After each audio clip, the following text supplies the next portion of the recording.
there was no overnight success. I mean, so from a little girl, 5 years old, I started dancing, and then I started singing and getting into theater. And in high school, I did all the plays. And then when it was time for college, I'll never forget this.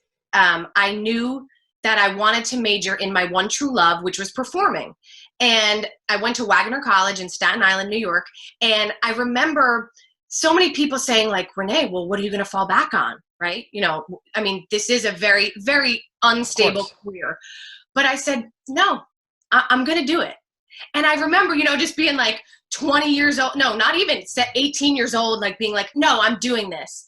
And from there, it set a fire in me to know that if anyone was going to make it happen, it was going to be me. And Dean, truth be told, I didn't have it easy. Even from the time I was a little girl, okay? In the world of Broadway and dance, let's take dance specifically. You know, a lot of times dancers are tall, right? They want line and tall.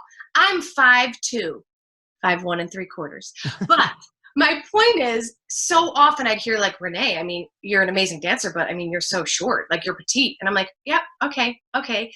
And don't get me wrong. I had many a times where like I would sit in my room and talk to my mom and be like, oh, like, why are people always saying that? And why is that always, you know, the first thing that they say? And the frustration and the, you know, sometimes the questioning yourself, like, can I do this? Am I good enough? Yeah. Oh my God, Dean, that happens all the time. Still happens to me to this day. Are you kidding me? It was like, you know, yesterday I was feeling it, of course.